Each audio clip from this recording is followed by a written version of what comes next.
You're the one I wanna go to when I'm going crazy, yeah.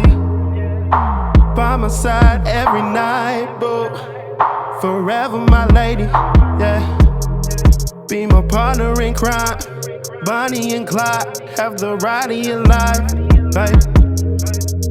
Can't you see you were made for me? What's up, everybody? We are back. We missed you. Welcome to We Need to Talk. I'm Justin. This is Louise. And we are the Stricklands, and we need to talk about blackness, about marriage, about Jesus, and anything else we want to talk about. Everything else. So I just want to say thank you for joining the podcast, especially if this is your first time.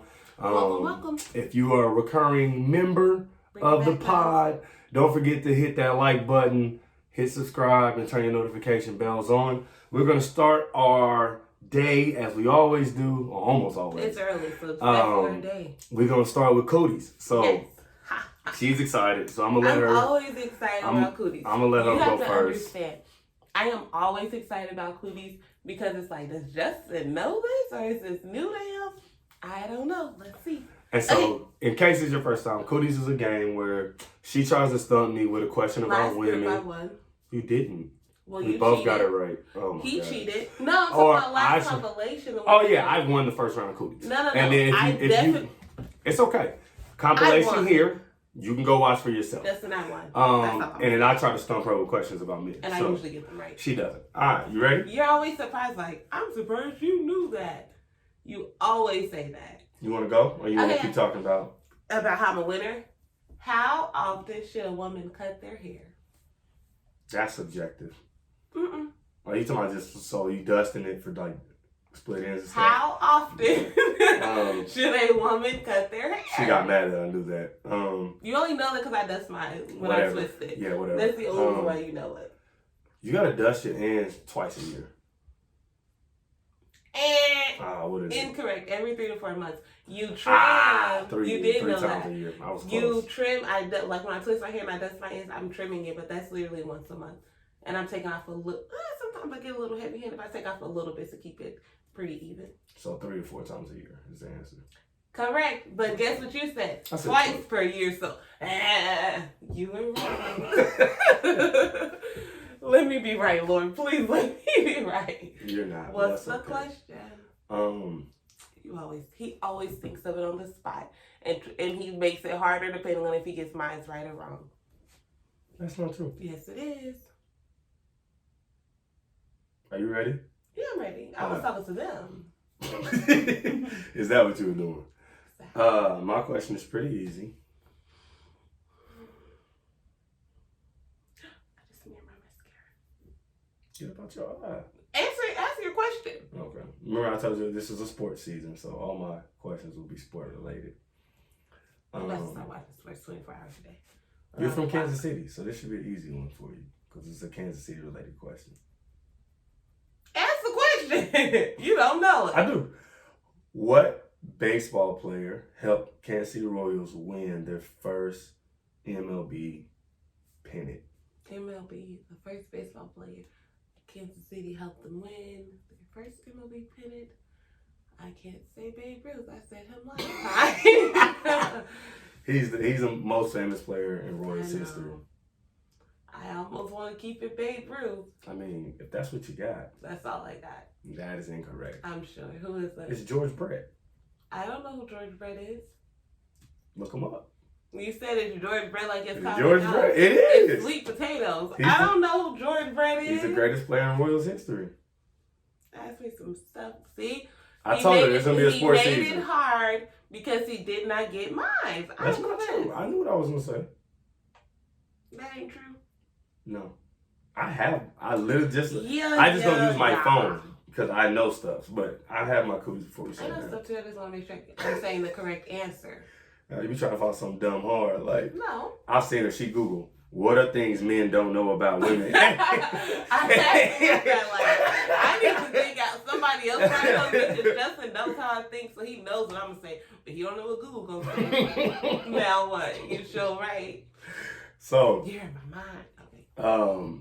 August is our anniversary month, so this When this comes out, it'll be 2 weeks, 3 weeks, or about 2.5 weeks since our anniversary. We celebrated our 8th wedding anniversary, so we are in our 9th year of marriage currently, and it's an amazing thing. And so we wanted to share with you 8 things that we've learned in 8 years of marriage. And so I think it'll be a fun episode. I think that hopefully you'll learn something. I'm not sure what she's gonna say. She has 4, I have 4, and we're gonna kind of pinball it like that. And hopefully this is a good episode. I think it will be. I think you'll learn something. I think we'll be transparent, and it'll be cool. So you want me to go first? So we'll go 1-1. We'll go like that till we get to 8. So one thing that I learned in marriage was humility. I think that was the first thing I learned in marriage. I came into marriage very non-humble. I was smooth, you know what I'm saying, smooth, strict. I was that guy, you know what I mean? And I felt that way, and I lived that way, and I thought that way. And in a lot of cases, you know what I'm saying, I still am that guy. But what marriage has taught me was I cannot be that guy at the expense of my marriage.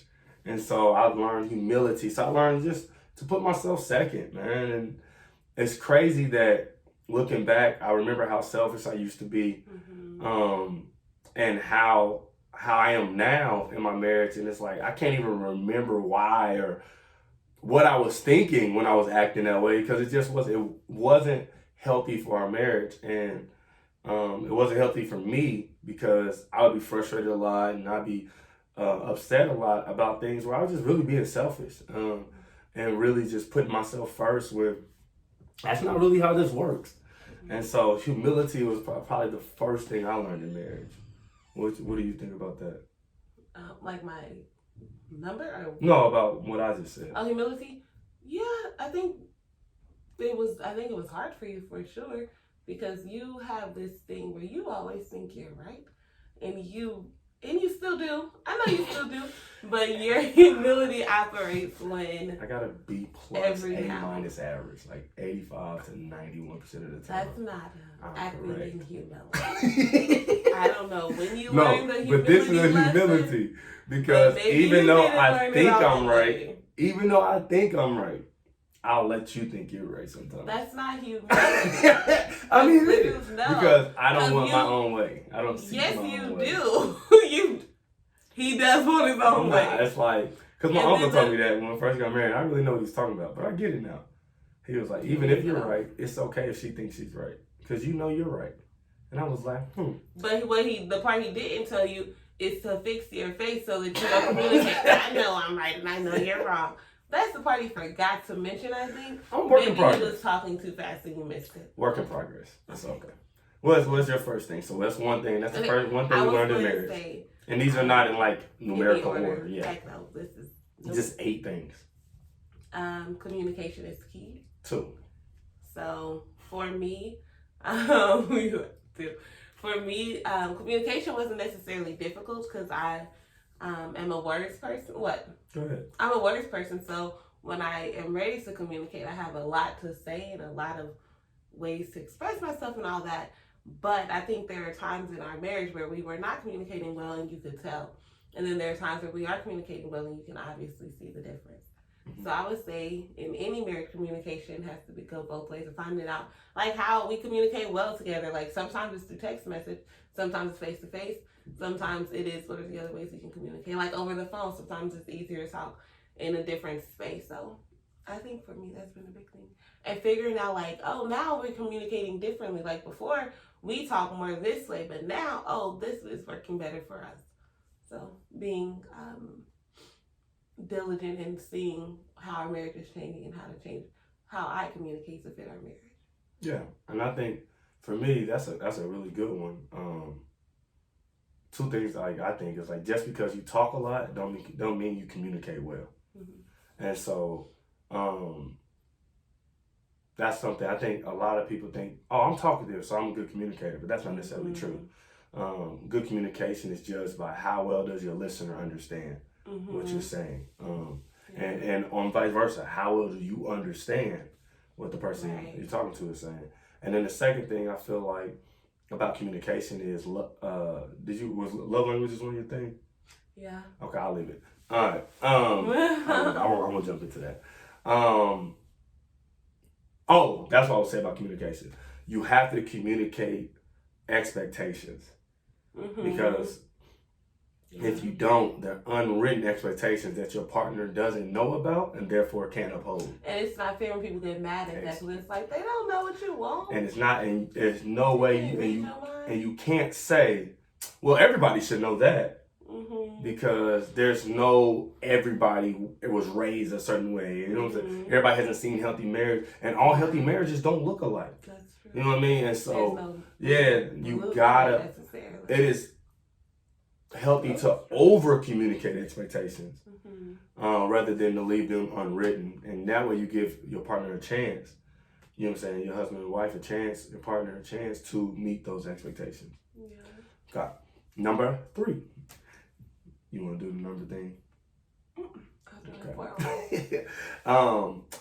Another thing that I knew she wanted to do it. Another thing that I've learned in marriage is that you got to have a plan. Like, and this might be a husband thing. I'm not sure. It might be a wife thing, depending on your dynamic. But as a marital unit, there has to be a plan. And the reason why I've learned that is because day-to-day things can get crazy, but they also can become mundane. And what I mean by that is you can start doing the same things over and over again. Yeah. And you look up in 3 to 5 years and you're in a space where you don't want to be, but it's because you've just been living and you haven't been moving in a direction that both of y'all really wanted to move, but y'all didn't have a plan to get there. And so for me, I think marriage is such a strong unit because it's 2 people working on one plan together. And I'm an athlete, been an athlete my whole life. It is so much easier, even as a superstar, to play with a team that knows the plan for victory. No matter how individually great you are, if people aren't working with you towards that plan, it's really hard for you to win. You'll be really good, but you might not win. And I'm a winner. I've been a winner at every level I played at. And I want to win in my marriage, in a sense. And so I want us to be in a place that we want to go to and where we want to be. And that just requires planning. And you got to plan and reevaluate your plan. And sometimes those plans change. That's the thing with planning. Like, you can't be like, this is the only way. It's like, no, it's an outline. Yeah. Like, it's an outline. Oh, yeah. And then we'll make adjustments along the way as we learn things. Because God got a sense of humor. And a lot of times he be doing stuff where you like, come on, God, like, really? And he be like, yeah, really. And so you got to adjust. We got to speed through. Yeah, so like I was saying, you got to plan together and then just be flexible with your plan and realize that ultimately the biggest thing is that y'all on the same page. The plan is to get you on the same page. And if you're on the same page, your plan will work. Okay. So my 4th one goes right into 4. Come on. That's perfect. Okay. My 4th one is that we're a team. Yeah. So it's like what you're saying, like planning when you plan, you write it out and it works because we're a team. It's like when we first got married, we didn't quite understand that we were on the same. No, it was you. And he said he learned humility. Are you sure? So, like we are on the same team in every aspect of the word, in every area of our life. So there shouldn't be any dissension between what we're saying and what we're presenting because we're on the same team. And of course, I think that's hard for me sometimes because I don't always agree with you or what you're saying or what you're deciding. But it's like, well, I don't agree, but since we're on the same team, you're going to know that I disagree and that I have alternative opinions. However, once we go out, it's like, nope, this is what we decided. And I see it like with our family sometimes or with just any like decisions in general, even if I think they're the best decision or the worst decision, I try to present them the same once we're done talking. Because it's like, okay, I disagree, but since we're on the same team, I still have to ride with you. That's like drawing up a basketball play in the huddle, and I'm like, nah, that ain't the one that's going to work. And we get on the court, and I do something different. It's like, what is going on? What is the plan? Why you're on the same team, so y'all should be working on the same plan. So I think that is a major key for me. Yeah, and I think it was hard for us because we're competitive. Yes. And so... And I'm still very competitive. Yeah, but I mean, I win all the time. So I think it's hard because we're competitive because a lot of times in life, how many times did I beat you? Oh, you won once. And how many times did I beat you? I beat you. My arm got tired. And then that's what I'm saying. I won the first one. I was knocking them down. I was supposed to say every record in that joint, and she talking about she played twice. Like my shoulder. My arm almost got stuck like this for making so many shots. You see my guy hand? Fingers correct? Ain't that what you said? Bow. My arm almost got stuck like this because I made so many shots the first time. I hear you. And because I made so many, my arm was tired after that. I'm not a basketball player. I hear you. Muscle repetition isn't my thing. I just did it that day because I'm like that. Okay. A broke clock is right twice a day. So I'm not a broke clock. You just only a broke clock. A broke clock is right twice per. I've never heard that before, and it's really good. But I'm not a broke clock. Nigga, what? Are you supposed to be doing the numbers now? We're on 5. Oh, well, you do them first. Okay. 5. So whack. Another thing that I have learned in marriage is, my bad. My wife's on the time crunch because she got a real job. Another thing that I've learned is that sex is real and it's not like movies. And so what I mean by that is, I had my sexual story or whatever, is that a thing? Mm-hmm. It is now. It's interesting. Out of my friends, I was the last to have a sexual encounter. And you didn't want to say lose your virginity? I guess. Lose my virginity. Is there whatever? I don't know why you're talking to my part. Have a sexual encounter. you don't want me to say that? Okay. Lose my virginity since that's what you want me to say. Keep going. And it was a lot of peer pressure. But then also I was by far the least active out of my friends. And I think that was a lot of grace from God. But in our situation, when we first talked, we weren't operating according to God's will, and then we became celibate going into our marriage for a couple years. And for me, going into marriage was like, all right, I'm married. It's about to be a movie. Like, it's gonna be waterfalls and it's gonna be like cinematic. It's gonna be a storyline.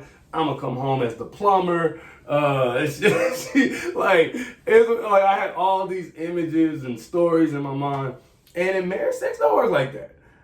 Sometimes it's spontaneous. Sometimes it's scheduled. Sometimes it's like, hey, you ain't got nothing else to do, right? Like, something like, you know what I mean? Sometimes it's like, I'm tired, but I got you. You know what I'm saying? We rock. Like, and for me, that was hard at first to get used to. And I think, you know what I'm saying? I think that was hard for you sometimes, right? As we learned each other. And I didn't realize that sex got better the longer you were married. And it makes sense, though, because you're practicing. So it gets better. Like, almost everything gets better with practice. And so that was something that I learned in marriage. And I'm excited to learn more. Sex is terrible. Yeah, it was rough. I'm not going to lie to you. It was really, really, really bad. Yeah. And it hurt. And there are just a lot of things that I was not prepared for. Like, it just was not enjoyable. But yeah. Okay. Next thing. 6. It's a little hands there. 6. Come on. That's my words. So number 6. Patience is necessary, I think. Because there are times when we really get on each other's nerves. And you do get on my nerves. I get on your nerves too. But there are times when we really get on each other's nerves. So it's like you have to be patient because you have to be patient because you have to have patience. You have to be patient because every sign of irritation or every bad moment is not a red flag to end your marriage. It's like, oh, I'm definitely irritated and I cannot stand them. But maybe next week I will like them again. Or tomorrow I will like them again. And it's not...